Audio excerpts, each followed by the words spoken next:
Welcome to the HCI family of podcasts. We're your source for personal, professional, and organizational growth and development. We share our own original research, explore industry trends, and interview executives and thought leaders from across the globe. Join us for practitioner-oriented content around all things leadership, HR, talent management, organizational development, and change management. Maximize your personal and organizational potential with the HCI family of podcasts. Rebecca Homkes, welcome to the conversation today. Thank you so much for having me. It is a real pleasure to be with you. You're joining us from New York. I'm south of Salt Lake City in Utah. And today we're going to be talking about why uncertainty is the defining leadership skill of this decade. And certainly we live in complex times. Disruption is the name of the game. We live in, exponential change happening all around us, societal, political, technological. The workplace is shifting, the economy is shifting right under our feet. The world of work is changing all around us. And so being a leader has always been challenging, of course, but being a leader now, I think is extra challenging in trying to be there for your people and support your people and build your teams and your bench strength and while also producing results in this situation right now, in this state. It is particularly challenging, and I think it's only going to become more challenging as the decade moves on. So this is what we're going to unpack and explore together today. As we get started, I wanted to share Rebecca's bio with everybody. Dr. Rebecca Homkes is high growth strategy specialist and the founder of a boutique consultancy firm advising CEOs and executive teams focused on growth and success through uncertainty. She is a faculty at Duke Corporate Executive Education, lecturer at the London Business School Executive Education, advisor and faculty at the BCGU, and previous fellow at the London School of Economics Center for Economic Performance. Dr. Homkes is also the director of the Young Presidents Organization Globe Active Learning Program, a former partner at GrowthX, a Silicon Valley investment ecosystem and innovation consultancy, and the faculty lead of fintech scaleup accelerators. A global keynote speaker, she is a member of several advisory boards, directed the joint McKinsey & Co. LSE Center for Economic Performance Global Management Project from 2007 to 2014, and has regularly been featured in the Harvard Business Review, CNBC, Bloomberg, Fortune, and Forbes. And as much as I just shared, that's only scratching the surface. There's so much about Rebecca's background, so many great accomplishments, many great accolades. You've done so many cool things. But I want to pause there. Anything that you would like to highlight by way of your background, personal context, or the work that you do before we launch on into this conversation? No, not at all. I spend every day working with CEOs and executive teams who want to grow. So that's developing, executing, and innovating on strategy, which of course increasingly means incorporating AI into that. And I specialize especially when there's times of extreme uncertainty. Awesome. Yeah. And like I mentioned in the opening, we live in those times, don't we? Extreme Yeah. uncertainty is the name of the game currently. And I think one of the challenges, I mean, there's many challenges around uncertainty, but one of the challenges is we often find ourselves in the trap of analysis paralysis. We like to bring in as much information as we can. We want to, try to predict the future as best we can, but nobody has a crystal ball. And there's infinite variables happening all around us. And so, yeah, we often just get stuck in this analysis paralysis. Why is that so dangerous? And of course, I want to make data-informed decisions, and I don't want to make haphazard decisions. But talk us through that a little bit. Yeah, it's a real trap because when we're facing uncertainty, which it's cliche to say, John, but uncertainty is the new certainty. Like we need to stop hearing phrases with leadership teams about when we return to X or returning to Y. Like we're not returning to anything, right? We are in the situation environment we're in, and we need to get great at that. And I think that's one word phrasing that we need to kind of move away from. Is that when facing uncertainty, I see three common responses. The first is actually just what I call delusion, and that we've made a plan, we've communicated the plan, and we have an entire generation of leaders that were raised in the notion of that once you have a plan and you've made a commitment, you must hold your commitments. And this is Mm, becoming very damaging in the current time because they'll say, well, I've already communicated the plan. The board already knows the plan. I've heard as silly things as, well, we've already printed the posters, with the new strategy. We've got to keep going. And it sounds silly, but this is what, established executives are saying. And that's delusion, right? We need to move beyond the notion that once we've made a strategy or a set of plans, we got it right, right? We have to move away from that notion. But the second one is what you flagged is this paralysis, where we always give an artificial deadline of when we'll supposedly have more certainty. Let's wait till after the tariff decision. Let's wait till after the war ends. And these are artificial deadlines. Like we will not necessarily have more certainty when those happen. And the thing about these holding patterns, why they're so damaging is it's not just because you're moving slower. The real reason this constant paralysis is damaging to growth is that growth and performance are a muscle. Okay? And every mm, time you delay and delay execution, you're actually losing the muscle as a team. And it's kind of like if you work out every day and then you stop mm, working out and go to the gym tomorrow expecting a great workout, it's going to be terrible if you took 3 months off. And that's what right. we're doing to our teams. So the notion is we need to make decisions based on beliefs, not waiting for established facts. Now, making decisions based on beliefs can still be data informed. We use data to articulate our beliefs, to test our beliefs. But once we've got a belief, we need to move into something called parallel pathing. Well, I'm testing my belief while I am executing, but I'm going to get feedback. And as I get feedback, I'm going to adjust and go as I work. So making decisions based on beliefs, not established facts, can include data, but I've also got to start moving. That's why I say we've got to embrace this notion of parallel pathing and move away from everything must be sequential. Right. Yeah. I love the parallel pathing. And, there's a lot of talk around, simply doing scenario-based Mhm. planning, data-informed scenario planning. Obviously, we don't know the future. We don't know which scenario is going to play out. All of our scenarios might be wrong. And just because we scenario plan today doesn't mean, what we're planning for today is going to play out 6 months from now or a year from now, right? The tariffs, the situation might change, the war might change, 1,000 variables might change, and So so many we variables just might don't. change, yeah. And what I Yeah. found about scenario planning is that we tend to think about what could go wrong. And that Mm, when we do scenarios and kind of we ask what could happen, we tend to default into risks. And if you listen to it, we sometimes speak about scenarios as risk or kind of challenges that we need to overcome, which is scenario planning is great as long as you think about the kickers as well as the killers. If there's a yeah. bell curve, right? If you kind of think about all of the probability set coming in a bell curve, the only extreme scenarios we tend to think about are the killers. And actually, where we need Hmm. to practice and build that brain aptitude is those, what would I call the kickers? So, yes, those scenarios where there's extreme upside as well. So, scenario planning is great, but you've got to take it to the next step. Too many teams do scenario planning. They feel good about themselves because they have ideated, and then they go just execute a linear plan.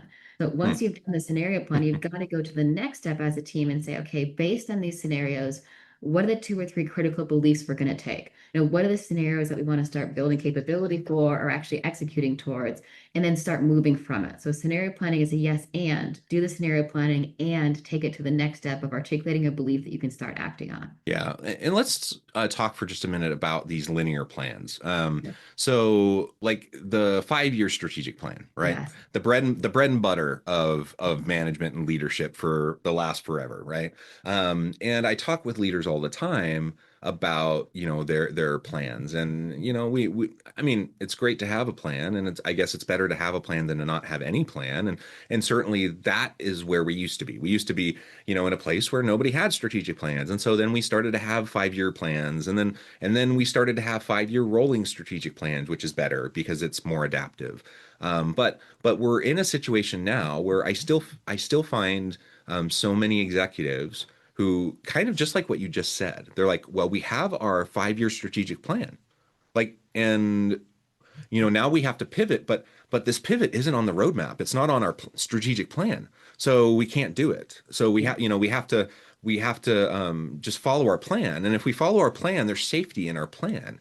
And maybe there's safety in your plan, but there also could be extreme danger in your plan because you're delusional, like you said, like you're like head in the sand, ignoring everything that's happening around you.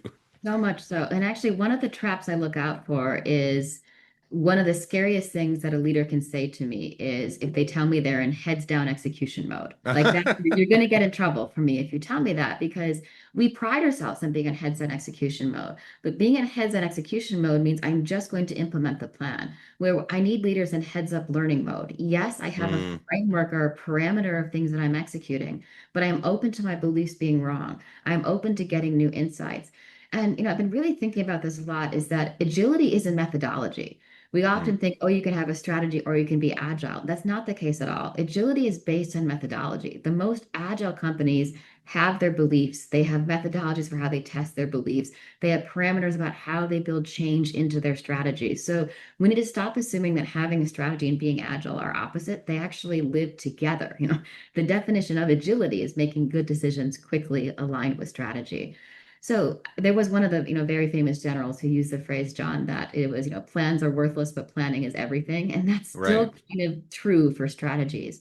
My personal belief is 5 years is a bit too long. And I Mm, work with some of the biggest companies in the world, the big energy companies, CPG. 3 years tends to be about the sweet spot, but you need to do rolling strategies. So one cycle, yeah. 3 years, two cycles, 6 years. But I'm also open, right, to this parallel pathing. As I learn, I might deprioritize something and put something back up. And practically, a little change you can make that makes a big difference is when you get together with your teams to review your strategy. We tend to start these review meetings with the question, are we on track to plan? Right? That tends to be how we start our review meetings. And what I found is that asking that question, you're taking the implicit assumption there was only one track and we got it right the first time. And that's Mm, not the assumption you should have. But the scarier thing, if you're a leader, is that when you start a meeting with the question, are we on track to plan? If I'm someone on your team, I might be coming to that meeting with a lesson, with an insight, with something I'm mm, learning from my customers, with a change I want to make. But yeah. now that you've asked that question to start, I'm now going to backtrack into defensive mode and justify how I'm going to get back on track. So we actually close growth mindsets of our teams when we start every meeting asking about whether or not we're on track to plan. So I like to start with, has this situation changed? I'm Mm. giving this purposeful pause to say, has there been a shift? I'm welcome to the learnings. And a lot of times it hasn't. Great, let's go talk about the plan. But that's something that we really need to integrate just that one question in at the start of our meetings. Can I ask, like, how do you approach leaders who seem pretty dug in Yeah. to their plan, like their 5 year plan? Like, I was talking with a leader recently, and they were very, I mean, and I should say they've been very successful. Like Yeah. their organization's successful. They've done a very good job with their strategy. They've done a very good job with their execution. And in part because of that success, they are very confident in their approach and they're very confident in like the heads down mode that you're talking about. Yeah. Like they have their 5 year plan and they're like in year three of execute. Yeah. So they're not even revisiting Yeah. anything. They're just in execute mode. And they have been in execute mode for multiple years. And they're like, in my mind, that kind of blows my mind. Like I'm like, how are you not constantly revisiting? And like you said, maybe things haven't changed, and Yeah. maybe you are just going to continue to execute. But it seems like you have to at least be continually Yes. opening yourself up to the possibility Yeah. and having those conversations and revisiting, because you can find yourself in extreme danger if you're Yes. constantly head down in execute mode, and then things pop up and all of a sudden you find yourself surprised, because what you planned 5 years ago may have no relevance. I mean, it could potentially have very little relevance, 5 years down the line. And you could execute the crap out of that plan. Like I mean, you could have the best execution ever and still, fail because it's just not relevant anymore. Like, so how do you approach that when you're Love talking this to leaders? question. At a highest level, John, this is the difference between a performance company and a growth company, and they're Mm, not the same. Is that some of the companies that struggle the most with growing through uncertainty are those who really pride themselves on having a high performance culture. Because a mm, high performance culture is having clear targets, executing the targets, recognizing, rewarding, working hard, and hitting the targets. And in successful high growth companies, you can have plans that are tracking green that we turn off because they're no longer the most important strategic priority. And I've got to yeah. reallocate resources. And this is a fundamentally different cultural thing. So again, if you pride yourself on being high performance, ask, am I recognized, rewarding? hard work and hitting numbers? Or am I recognizing, rewarding, finding insights, adapting for those insights and executing that way? Now, ideally, I meet the leader before the next strategy cycle so we can build the beliefs in. Yeah. But if not, I just like to ask a very simple question is that if we tend to sometimes argue about whether or not a strategy is a good idea. And we have Mhm. too many biases, we have too many frames. The human brain is actually not great at doing strategy, it just wasn't really built to do that. And so if you switch the question from, is this a good idea? Then we're going to, because we're working on it, we think it's a good idea. And instead ask, well, what would have to be true for this strategy to be a great idea? Like, what are Mhm. the variables in the external world? What are the variables in the internal world? That all of those variables would have to be true for this to be a great idea. And you switch a conversation, which can be emotive and defensive and framed with biases, to very practical. Like, let's just make a list on a flip chart, external and internal, all of the variables, that these variables would need to be true for this plan to be a great idea. They're going to go through them one by one and ask, is this true or can we make it true? And the ones that we don't know, we need to test. And that can kind of free something because, again, it's going to be an emotive conversation if it's something that I'm currently executing. Yeah, yeah, I love that. And so, yeah, I think just being open to having those conversations is always going to be very key. Uh, The and number one and differentiator in all of this stuff is learning mhm. velocity, right? And I was actually Yeah, having some yeah. conversations this morning about what sets apart these great CEOs. And it came up from I was working with different reporters at an event, and it was this very clear common denominator is that like it's the learning velocity. And this is the biggest Mm, differentiator in high growth companies. If I look at all the work I've done, all of the research, but more importantly, working directly with teams over more than a decade, the number one differentiator of high growth is learning velocity. Organizations that learn faster, organizations that grow faster. But becoming a learning organization is a different mindset and a different culture because I always take the assumption I probably don't have it completely right. Here's what I need to test and learn to get it even more right. Whereas a classic assumption is it's right enough. Now it's all about execution. And I would mm. like more folks to move past that. Execution absolutely matters, but not if we're executing the wrong things. Yeah, yeah, absolutely. I know one thing you talk a lot about is the chaos tax. Yes. Um, Talk to us a little bit about that. How do leaders accidentally pay this chaos task through paralysis, over planning, risk aversion? I mean, these are natural things that we all, as humans, we tend to do, and leaders tend to do this. Talk to us more about that. Yeah, look, chaos has a cost. I cannot be blunter than that. Like Hmm. when certainty increases in its numbers, in its speed of change, we get into chaos. And the chaos cost is paralysis in decision making. The chaos cost is this delayed decision making. The chaos cost is kind of over resourcing because we're too Yeah. afraid to make a commitment to three priorities. So we resource 10 of them, wanting to get one of them right, but it means we're starving everything of what it needs. But we also lose trust and credibility when as a leader we're not making commitments and we're not communicating, we're always waiting, we lose some of that trust and credibility in the team, which means we lose our best team members who want to go to another organization as well. So one of the biggest things leaders need to do is commit to not paying the chaos cost, which is I'm going to get great at testing beliefs, then I'm going to make choices based on beliefs. I'm going to identify what I call my no regret moves, is that we Mm, always have no regret moves. And a no regret move means even if I got my belief wrong, I won't regret making it. I'm going to isolate my kickers and killers versus just looking at everything. But one thing more practically I found, John, is that we need to stop moving tools that make things good or bad. Like I don't use SWATs anymore. I don't do headwinds and tailwinds. Any strategic or management tool that asks you to classify things as good or bad is actually really damaging for a growth mindset because now I'm saying, okay, I've got these things that are good, but all of these things that are bad. Every trend in the market is a series of growth opportunities. It's just mm, prioritizing which ones we want to do. So, as a leader, chaos has a cost. You are paying it if you're not being very explicit and committed to not. So, you first got to make the commitment not to pay it, then build structures and methodologies across your organization so you do not have to pay this as others are. and how do you start to move from kind of this performance Mhm. this performance culture, this performance Yeah. mindset, which is good. I mean, everyone wants a high performance output, right? But there's something fundamentally different, as you've described, about Mhm. performance culture versus a learning culture versus that constant stretching and challenging and leaning into the noise, the chaos, to Mhm. opportunity. I mean, because Yeah. again, we use the noise, the chaos, these are all negative terms, Yeah. but they also are synonymous with opportunity and growth, right? Chaotic environments open up all of these new growth Hmm. opportunities, and chaotic environments are amazing because when uncertainty and chaos are high, honesty gets high too.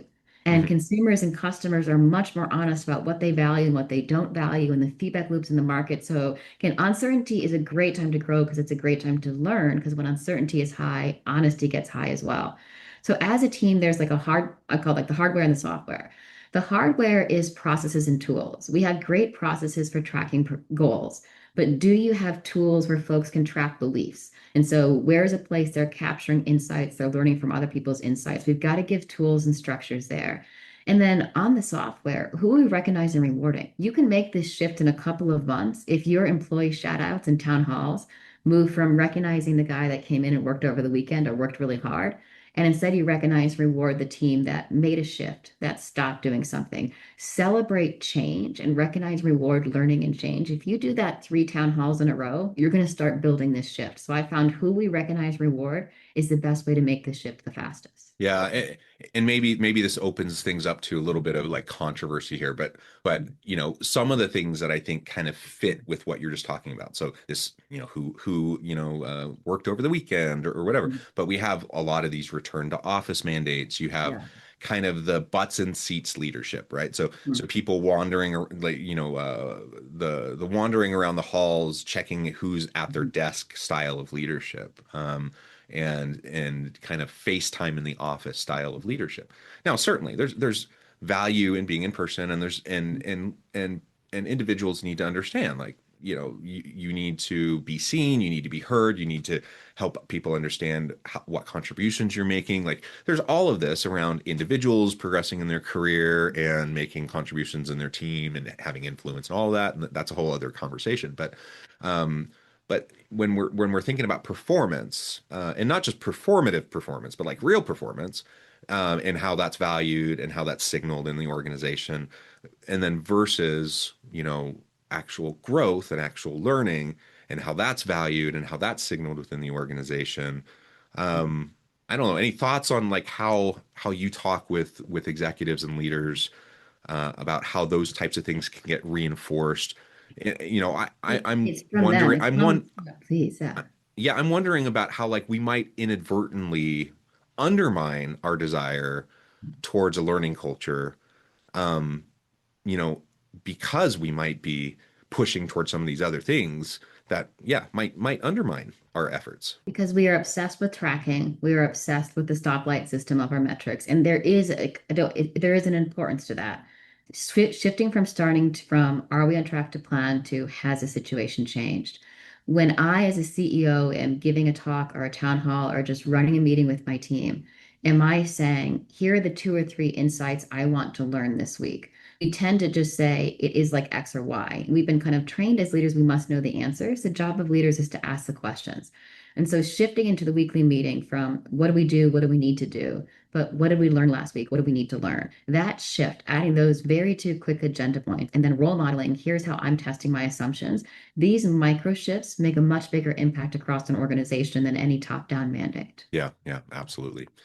Well, Rebecca, I note the time. I know we could probably go on for a really long time. This is Hours on these topics, I such think, John. a Yeah, fascinating yeah, conversation, but I yeah. probably need to let you go and let you get on with your busy day. But before we wrap things up for today, I wanted to give you a chance to share with the audience how they can connect with you, find out more about your work, and then give us a final word for today. Would love that. Yes. So I wrote a book called Survive, Reset, Thrive, Leading Breakthrough Growth Strategy in Volatile Times, which is available on Amazon or wherever you buy books.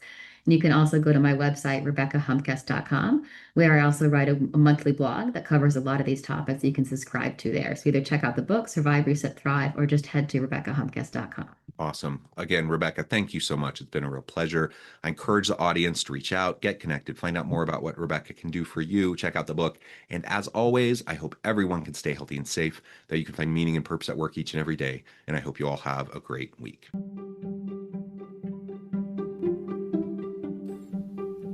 Thanks for joining us for this episode of the podcast.